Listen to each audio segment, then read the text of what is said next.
Hey guys, welcome to my channel. I'm Chevy and today we are talking about something that every parent needs to hear about.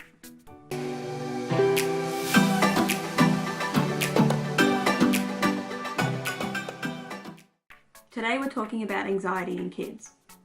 The number of children being diagnosed with anxiety over the last 10 years has exploded. More than 1 in 5 children today are diagnosed with anxiety. And if that doesn't concern you, it should, because those numbers are scary. We're going to be running through traits to look for in your child in their overall behaviour and general persona, resources and techniques that you can use to help manage your child's anxiety, who to talk to or where to go to seek help if your child is suffering from anxiety. If you do want to skip ahead to any particular point in content, I will have the times up in this corner so you can just skip ahead to where you need to be. So what is anxiety? It actually is a perfectly normal human emotion, whether you're feeling worried, stressed, or even nervous. These are things that can make you feel anxious or feel anxiety. This is perfectly normal. But when these feelings and emotions start to become more frequent, more reoccurring, and your response to these emotions starts to escalate, that is when anxiety is starting to become a problem. So how do you spot anxiety in a child? Traits to look for anxiety in a child are restlessness. If your child is not settling into class for the day, or if they are not settling to go to sleep at night or relaxing on the weekend or after school, that's a sign. Lack of focus. If they're not focusing on conversations that you're having or able to finish their schoolwork or homework, not being able to focus on the task at hand. Agitated, if they are generally agitated, quick to get frustrated or generally aggressive, on a short fuse, a short temper. Moodiness like that is another sign. Having meltdowns or breakdowns. We've all heard before of the parents struggling to get their kids to do homework. Sometimes it may just be the kid playing up, but other times it's a warning sign that you need to pay attention to. When a child obsesses over how their shoes fit or how they look on every little degree, that's also something to pay attention to. Transitions. If your child's having issues going from home to school or from the classroom to sport class or to art class that leaves the current environment they're in. If your child is struggling to do those transitions, that is another sign of anxiety.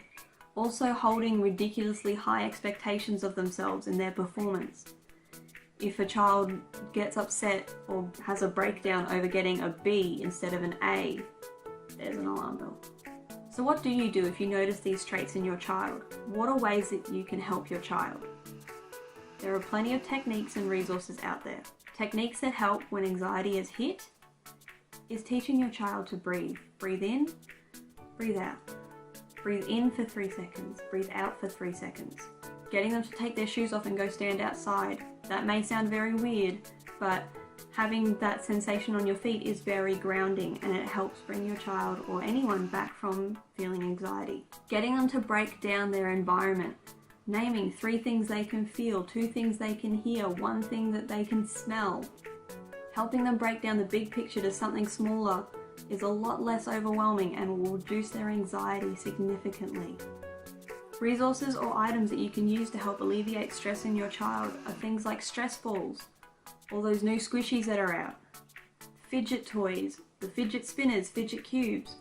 A good one is this thing. It's a little fidget puzzle. You twist any one of them twists. It was $1 from Kmart and it has been a lifesaver for my son. Another one are these things. We probably remember them from our childhood. They're called a dual drip timer. And what this does, it helps your child to focus in on something to reduce the bigger picture, help reduce that anxiety and overwhelmed feeling. So those are some resources and techniques you can use to help ease anxiety for your child when it hits. But what about on the other side of the scale? Something you can do to help prevent anxiety from hitting.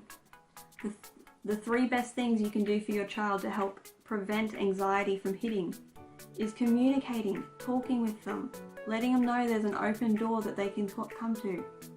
Increasing predictability, getting your child to help plan out the week and what they are doing so they know what to expect. Increasing the predictability decreases the anxiety from hitting. Another one is giving your child the element of control. That is why you have that conversation with them to help plan out the week. Then they feel they are having input and that they have some control over their world, and it is a lot less overwhelming for them.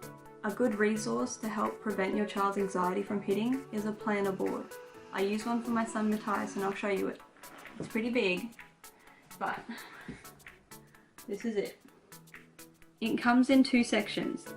This section is the weekly planner, so Matthias gets a quick snapshot of what his week has.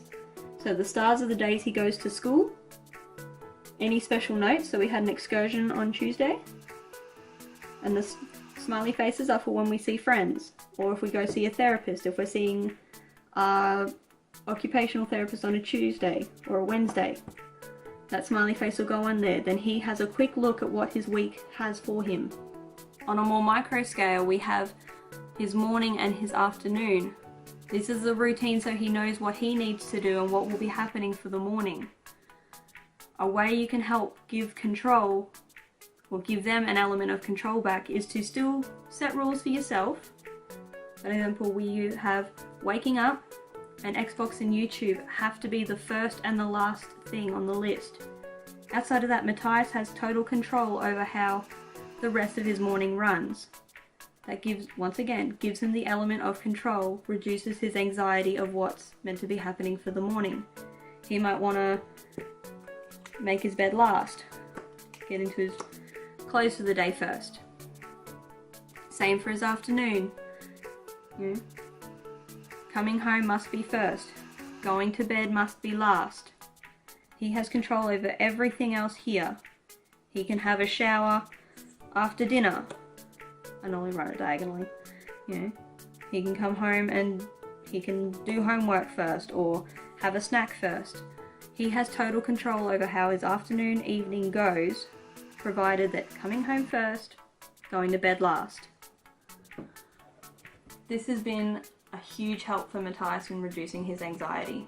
If you find yourself in a situation where you feel that anxiety is becoming a problem for your child, where do you go? Who do you talk to? Go see your doctor or GP. They have access to an amazing network that can help you. They also can write referrals to go see specialists that enable you to get greater rebates back as well, or even some free sessions.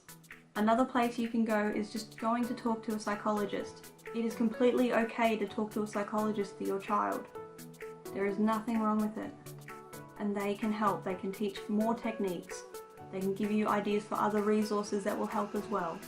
Another network you can talk to is your child's school or daycare if they are of that age. See if the educators have noticed anything.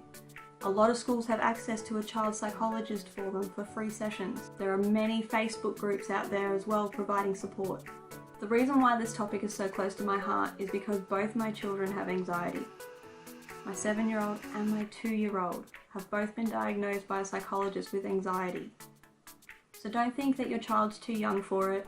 Don't think that they're too tough for it. Don't be so full of pride and put your head in the sand. Be the parent that is brave enough to help their child. It is okay. I know today's topic was pretty serious, but anxiety is something we all need to talk about and be aware of. If you did get any value out of this content, hit that thumbs up button. Put down in the comments below if you want more content like this, or if you want to know how we manage anxiety on a daily basis with a 2-year-old and a 7-year-old. And subscribe for more, and I'll see you next time. Bye guys.